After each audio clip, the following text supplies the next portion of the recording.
Para comenzar la sesión 3, hoy vamos a ver un nuevo modelo donde se produce un cambio institucional y entramos en un Estado de Derecho, donde hay respeto de las libertades de Ángela, esto es, no es más esclava, y además hay un derecho de propiedad sobre la tierra que también se respeta, esto es, Ángela, para poder producir, tiene que lograr un acuerdo con Bruno. Este modelo va a seguir teniendo los supuestos que antes ya habíamos visto, pero empieza a haber algunas variaciones sustanciales. ¿Esto qué quiere decir? Que Bruno no va a producir, pero que al ser el propietario de la tierra, debe hacer una oferta a Ángela para que ésta acepte trabajar. ¿Esto qué quiere decir? Que Ángela ahora tiene derechos y por tanto no es que está obligada a trabajar, va a trabajar si quiere. Y además que ambos se guían por su interés propio. Esto es sustancial para hallar la resolución de este problema y el reparto de la torta. ¿Qué quiere decir esto? Que ambos dos miran por su beneficio en relación a su segunda mejor opción y no van a castigar en particular ofertas injustas. En este modelo estamos ante el escenario planteado por el juego del ultimátum del capítulo 4, donde el proponente es Bruno y el receptor es Ángela. Como siempre, el problema es resolver cuánto se produce, cuánto produce Ángela y cómo se reparte esa producción. En un sistema de estas características, donde se respetan los derechos, ¿por qué las personas hacen intercambios voluntarios? Y bueno, los hacen cuando tienen posibilidad de ganancia, es decir, de obtener una renta económica. Solo para recordar, porque esto lo vimos ya en el tema 1, una renta económica era el beneficio que me da la opción que escojo, en este caso la opción A, en relación al beneficio de mi segunda mejor opción o también llamada opción de reserva. Que el intercambio posibilite ganancias mutuas quiere decir que va a haber una posibilidad de que Ángela produzca y de que se llegue a un acuerdo. Ahora, en ese acuerdo está implícito que va a haber una producción y por tanto un excedente. ¿Cómo se reparte ese excedente? A priori depende de tres cosas. Depende, primero, de la segunda mejor opción de cada uno, esto es, de la opción de reserva de cada uno. Ya sabíamos que la opción de reserva de Bruno era 0, porque si Ángela no produce, no hay otro agricultor que produzca y por tanto Bruno obtiene 0. Lo que tenemos que ver ahora en este nuevo problema es cuál es la opción de reserva de Ángela. Después va a depender también del poder de negociación de cada uno. El poder de negociación no es parejo, de hecho, entre modelos acaba de cambiar. Antes el poder de negociación de Ángela era nulo porque Ángela era esclava. Ahora tiene un poder de negociación mayor que en el modelo 2. ¿Esto quiere decir que es mucho más poderosa que Bruno? No necesariamente, porque Bruno, como vimos, sigue siendo el proponente de este juego, porque es el dueño de la tierra, es decir, Bruno sigue teniendo un mayor poder relativo que Ángela, acotado, o sea, menor que antes. Y a su vez ya estamos viendo que este poder de negociación también depende del marco institucional, porque antes Ángela, cuando no tenía derechos, tenía mucho menos poder de negociación. Y obviamente, como siempre, la resolución de este problema y el reparto del excedente también depende del conjunto económicamente factible que muestra las opciones o las asignaciones en las que se benefician ambos. Vamos a ver que esta nueva opción de Ángela de tener derechos implica un nuevo elemento analítico que se introduce en el problema. Acá estábamos en el modelo 2, donde Ángela era esclava y tenía una restricción de supervivencia, es decir, su salario de subsistencia para cada hora que trabajaba. ¿Qué es lo que aparece? Y bueno, y esto delimitaba un conjunto técnicamente factible que era donde estaban las opciones o las asignaciones posibles para el problema.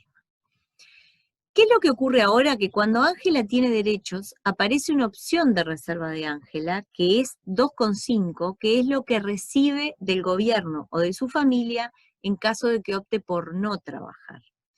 Y esta opción de reserva es su segunda mejor opción. Es decir, cualquier cosa que Bruno le ofrezca, ella lo va a comparar con esta opción, que ahora, en la medida en que acepta trabajar, va a dar lugar a esto que vamos a llamar la curva de indiferencia de reserva de Ángela. que comienza en el mismo punto que la restricción biológica en Z, pero luego para todo el resto de la curva es superior que la restricción biológica. ¿Por qué?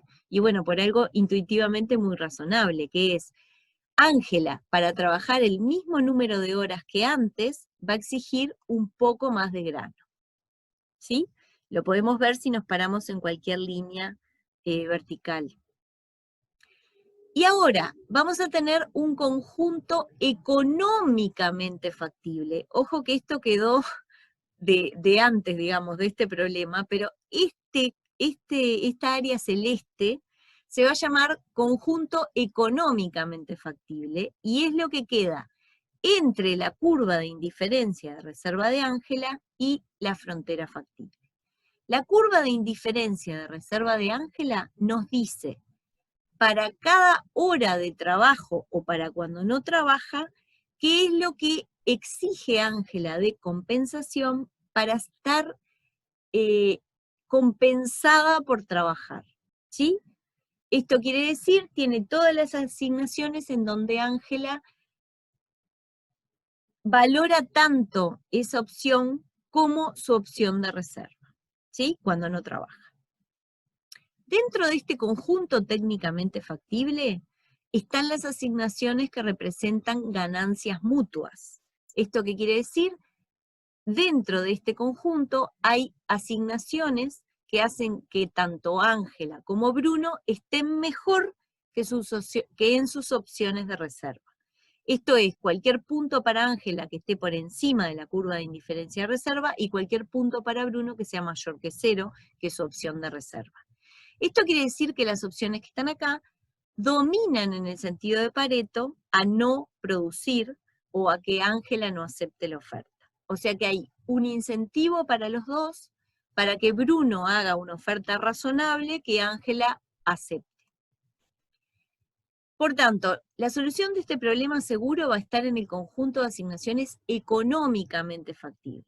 Bruno va a negociar con Ángela sabiendo que Ángela se mueve por el interés propio, es decir, que no castiga ofertas injustas, pero que tiene que tener como mínimo su opción de reserva. Y Bruno va a negociar la asignación en función de que maximice lo que él puede llegar a obtener. O sea, Ángela se tiene que parar, como siempre, en un punto que produzca algo que es donde él maximiza lo que él se queda. Y Ángela ahora tiene más derechos, entonces tiene un mínimo y su mínimo es su opción de reserva, que cuando no trabaja es 2,5, pero cuando trabaja está dada por la curva de indiferencia de reserva. Ojo que cuando decimos que hay posibilidades de ganancias mutuas, no queremos decir que ambos se beneficien de la misma manera.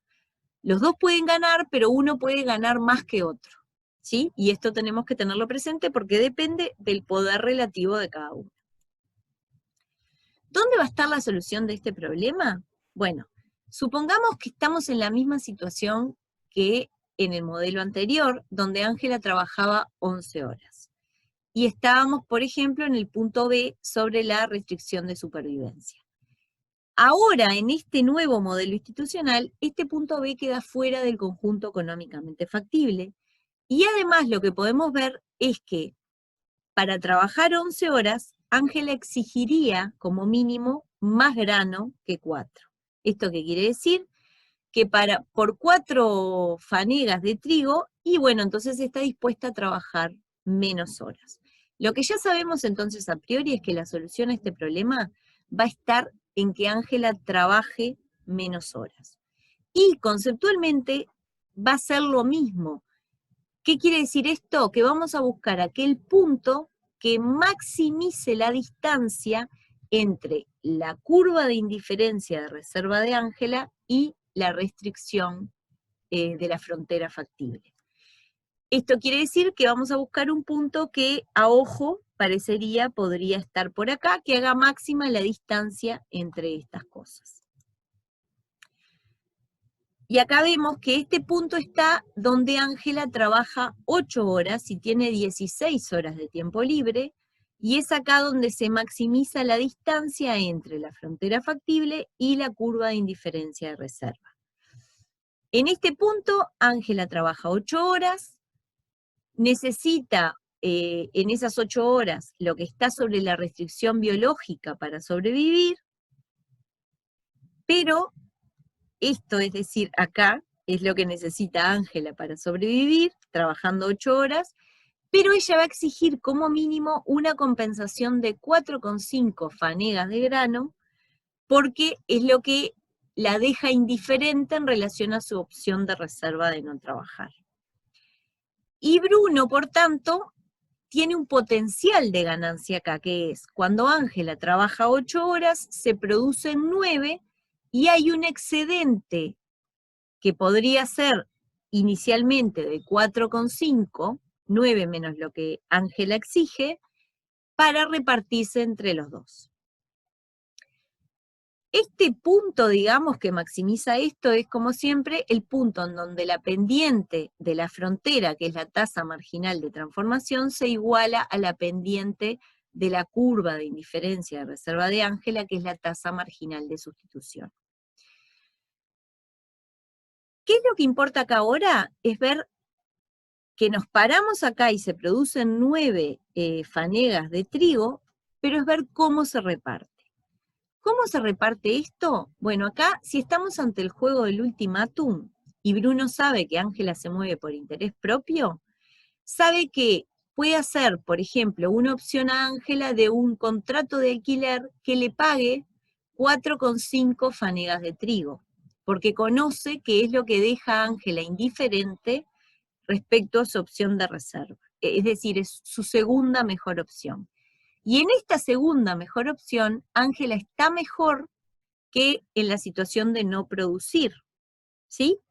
Entonces, si Bruno le hace un contrato de alquiler a Ángela que le ofrece 4,5, Ángela va a aceptar, Bruno va a obtener 4,5 porque produce 9, paga 4,5 y se queda con 4,5 y por tanto los dos están mejor que en la opción de no producir. Esto lo vamos a profundizar en el próximo video, pero un poco comparando los modelos, lo que vemos es que en el modelo 3, Ángela vuelve a trabajar 8 horas, igual que en el modelo de Ángela, agricultora autosuficiente, y esto es porque en ambos se expresan sus preferencias entre ocio y grano. Cuando trabaja 8 horas en este modelo, se producen 9 igual que antes, no más que ahora el reparto del excedente es diferente. Esto también lo vamos a profundizar después, pero lo que vamos a ver es que en este modelo, el excedente que se genera, se lo queda todo Bruno, ¿sí? Y esto lo vamos a ver bien en el próximo video. Lo que también sabemos es que esta asignación es Pareto eficiente. ¿Por qué?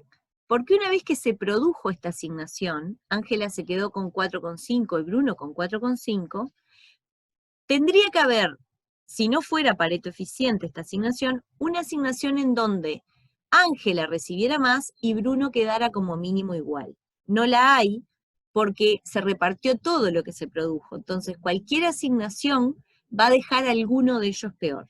Esto quiere decir que esta asignación es Pareto eficiente y a priori no tenemos problemas de justicia procedimental. Hubo un intercambio voluntario respetando derechos.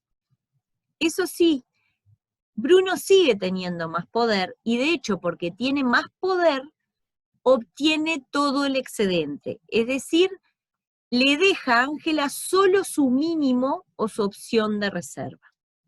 Podría ocurrir, que es lo que vamos a ver en el próximo video, que Ángela tuviera mayor poder de negociación y Bruno estuviera dispuesto a cederle parte de ese excedente.